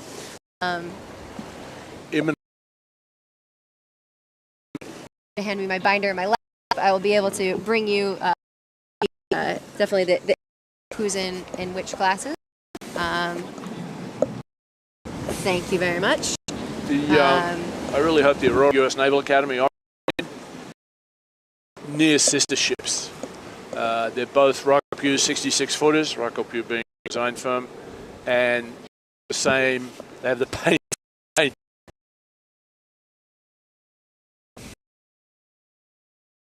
Different names, Blue Yankee, and that's and it's also been a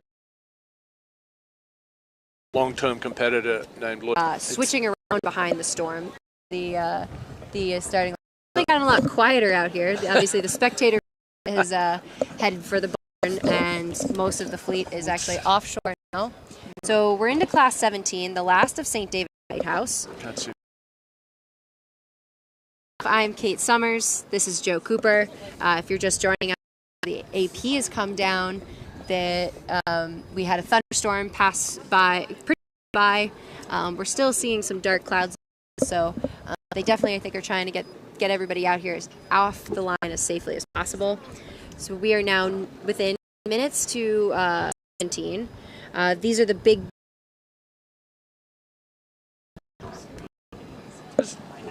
There's a couple of. Yes. So we've been using GPS time to keep everything going, but obviously with the AP, we're just trying to sync our watches here to the race committee in a little bit. So the clock you're seeing could be just a little bit off. But let's talk about the boats we have in this division. We have a lot of boats in here. 74-footer. That's the fastest boat in this class. And then Aurora, a Pack 52. That's that's a lot of racing. Rhino, he actually had a Carkeek, another Swan before. Now 182 is now a new boat to him. Now he's back to the Swan. Boat. We have Arctos, the Andrews 70. They're a Great Lakes boat that's come down. Stark Raving Mad. James has had many Stark Raving Mads. Swan 601. Dactyl. A big. Nelson Marrick 45. Yeah. Seeing before we were. Now the wind is coming from the other side of the starting line. Boats are sort of reaching back and forth right now with their jibs up. Are we seeing anybody putting their spinnakers on their deck? No, not yet. Here, Temptation Oak. And prepare it to work in that high performance composite, sail making, electronics, and they go sailing, they do racing rules, they analyzed education for performance sailors. So if you and Arthur takes boats on his boat, and then there's the OC-86, which you'll see in the Gibbs Hill, and training for the last months at Oak Cliff. Also, we have Ricky, the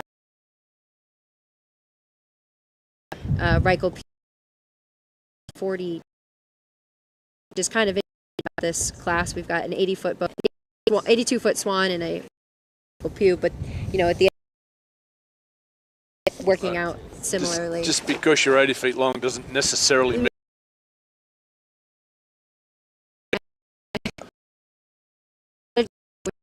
Matador, we've got 2 of those. Team, another kit, which is great to see so many. That's a Corel 45. Corel 45 that is new to recently got it. They've been, I think, trial by fire getting used. This race other times with Spectre 3. This is a new boat for him, for James Pintz. Our time. So we're just about starting. It's just about right. People back and forth. Hopefully we can get a little bit closer. It's not possible for you guys.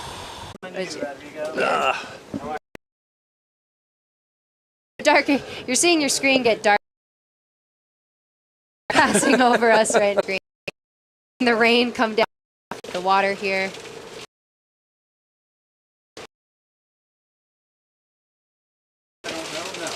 That's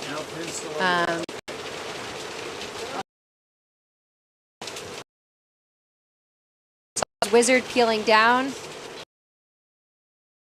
Buddy, there we go. Peel left.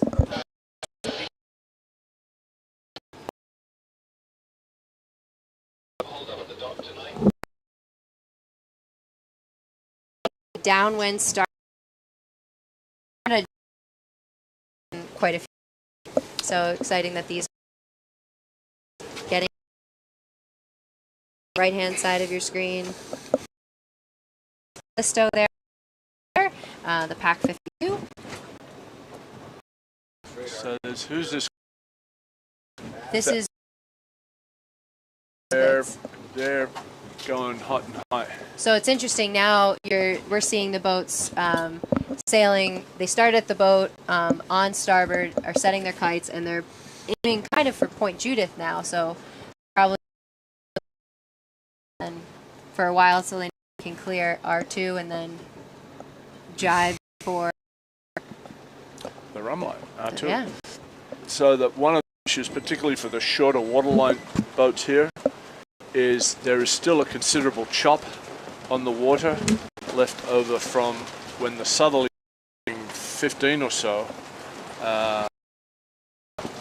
against an outgoing. So you'll see boats bobbing up and down. There we go. There. And you can see the clouds on the top too. I don't think this northerly is long with the storm that just passed through. Right. I'm not sure. Definitely very different than the starts we saw just a few. And now these guys are kind of, but this isn't really they're going to run into offshore. So soon they're going to transition. Well, but I don't know. This is what the forecast was. Front coming through, northwest, and it's perfectly plausible just a day early. It'd be the first time. Yeah. So that was part of Class 17, the last of St. David's Lighthouse, our largest division. And now we transition to Gibbs Hill. So what's the difference between St. David's and Gibbs Hill, would you say? St. David's is very much the high test, I think, as you can see here. And guys, back to the medium test, a little bit family-friendly boats. Is that right? No, our Gibbs Hill teams are our teams that can be full pro. No, okay. There's less limits on things like that. So this is. Sorry, I didn't read that page. No.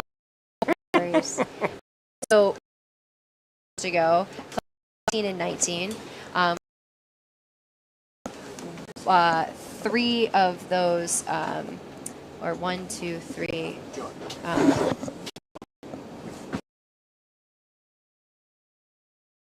The Oak Cliff Far 40s yep. are in this division. With the girls? Yeah. I was actually just... Yes.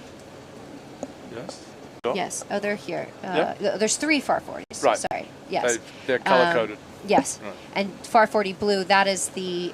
essentially the Lincoln School The girls. Lincoln School, which if you stuck around and the ads, we actually had they were on the local news here. Oh, yeah. They're most of them are from the Lincoln... From Greenall was right, on... She's too competitor. It's, I didn't have anybody. Look at that, everybody. It's sailing off into the sunset. That's class 17 that you're looking at. That is...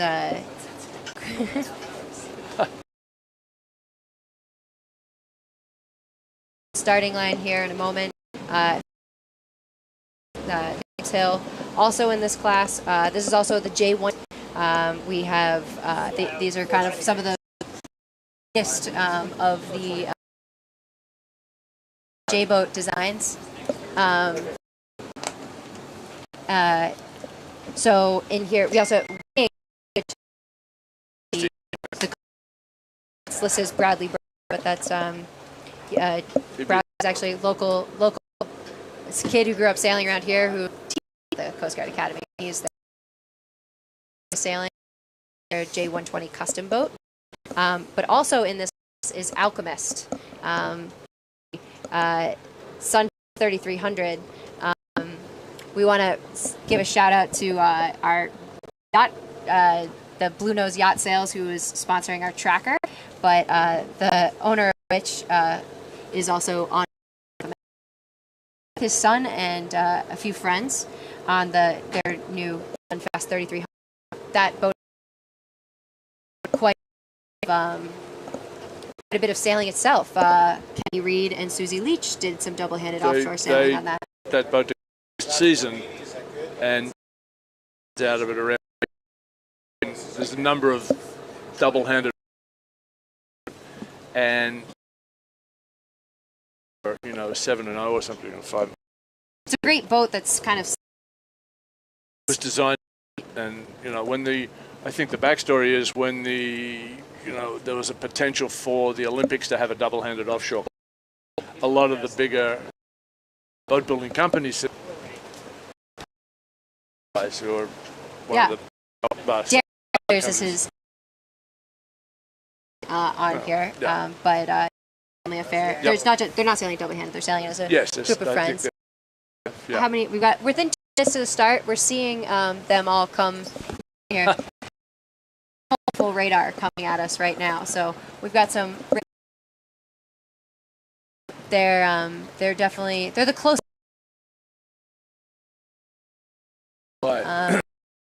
40 looks like, but figured, if you will. Front.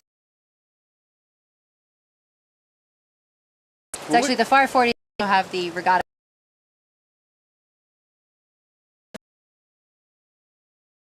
With signal. There we go. Individual recall. About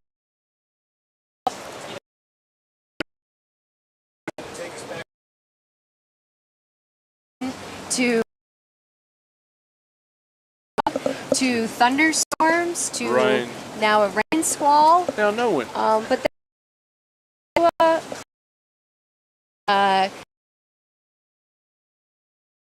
boats, if you're a sailing fan, we actually have 2 days. One is also former known as Puma. Here, the Volvo, they've now Ocean Racing Scott. They have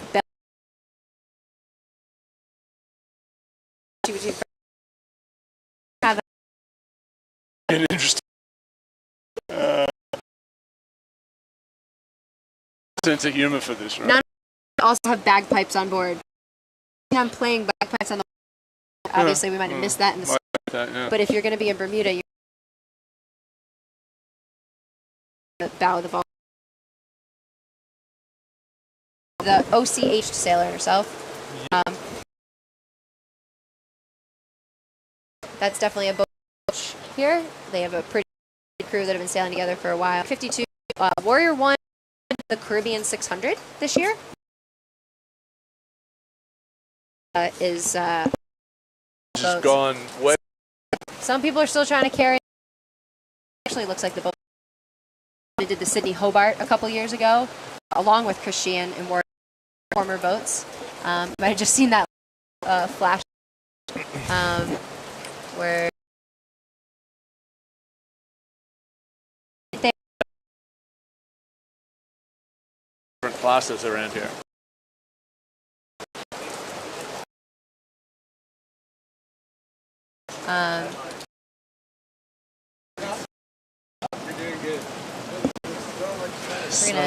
So where's Mapfre? Is that over there with the reef? I saw them earlier down there. We're just gonna. I mean, it's kind of hard to miss a big boat with a mainsail with Mapfre on it. Mapfre gear, Rainier here. This committee, everybody's excited to see this last start. 4 years of building for this. Right. Recently, got just under 3 minutes for this last start. With thunder in the distance. More rain coming down the track here. Yeah. We're looking. The boat's going now. Behind us here, they're setting up. What are we seeing, Joe? Well, these are largely a lot of the now almost, I don't want to say superfluous, but the race committee are so just left on the other boats. If we could, we'll just be spinning around here. Just turn left. Yep. Sort of our Marshall boats that you're seeing. Right. If you've been on the water, you've been probably been addressed by them. Is a 1 minute gun to go. The one you're seeing all the way over on the right hand side. Is that their code 0? Maybe? Well, they've got the 0 out on the Spirit. They haven't deployed it. Yeah, maybe ready. Maybe looking at the fleets ahead of seeing if the kite and the breeze was going sort of back to the south a little bit. It was A2 there for the previous couple of starts, but we saw them get down the track some, and the breeze went forward, and a lot of the boats had to peel off and get their A2s off. Yeah. And so you're looking at that going, all right, let's get the 0 up and ready to roll. And that's Hooligan, I believe, right there in the white boat that you're seeing. Okay. And then just to the left of the screen as we pan, there's OC 86 coming into the picture. That's the new Oak Cliff boat. But man, look at them just sort of drifting to the line. I don't think you're going to be worried about. There's 2, 1. There's the gun of the last start. All right. A little bit different than before. That is the most reserved start of the whole race, isn't it? A little anticlimactic, if we will, here, as the wind just sort of shuts off. So, but as the boats kind of creep along here. Chris Sheehan has deployed the 0. Yeah. That the 0 is looking pretty header. Yeah. But he isn't either. Yeah. If we'll just look to got the wave and our the Volvos are actually quite down the line. It looks like they'd put up smaller jibs and sails. Yeah, There's Matt prepared for the freeze. Trying not- I don't see anybody. I guess they're not planning on shaking out that. Well, right I think now. that's a little function of the program for that boat, which I think is sort of a charter guest kind of thing. Gotcha. So I'm not sure that there's, Ready to go. you know, the Juggy Cloughlin and the Jerry Kirby's ready to leap into it. Gotcha. And then further Susie down Leach's. there on the right-hand side of your screen, I believe that is Osprey, because that's the one boat we haven't seen yet. And then all the way to the left, we're going to show you is Il Mostro. That's the other Volvo 70, kind of still painted in the way of the Puma boat, if you remember, looking like a shoe. But wow, what a difference then from the start one. Never mind a day. What a difference 3 hours makes. Yeah, yeah. But we'll go ahead and we're so glad you guys joined us today for this ride, if you will. I'm Kate Summers. Joe Cooper. This is Joe Cooper. We were also joined by John Burnham earlier today. All part of the team here that has been bringing you information. Joe actually gets to go on tonight as the communications officer. He's the one that everybody will be talking to offshore. We also really want to thank all of our sponsors. Also our amazing driver here, Chris Bulger, and the rest of our crew who's been, there's Rodrigo. This team has definitely tried to adapt. Behind the camera right now, you got TJ Thran, and our wonderful director, Chris Love, is back here, and Elsa Kincaid. So it's been a great wild ride here. Excuse me. Yes. May I say a word? Yes, go ahead, Joe. Good. So we're all good in here because we're dry, but this race, not with the people out on the water, but the background, the backstory, is something like committees that make things go, and they're all volunteers. Funny thing that we do. I'd just like to say that one of the threads that keeps us all together are the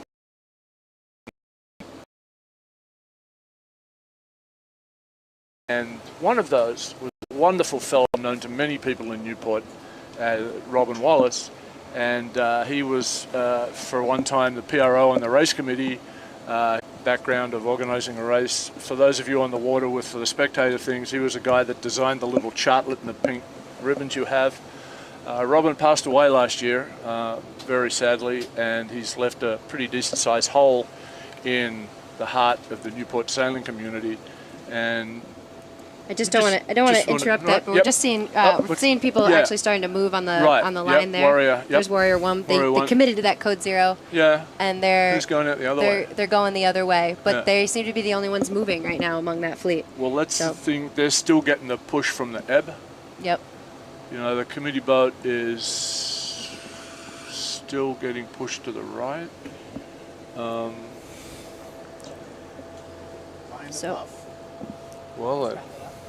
So we're gonna.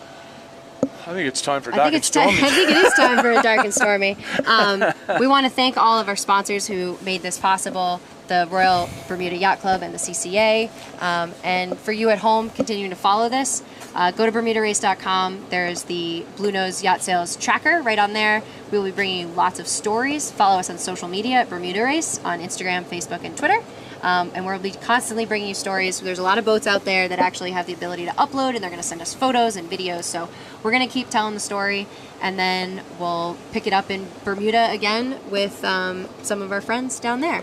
So thank you very much for joining us, and we'll see you in 2 years. Thanks, Kate. Thank you.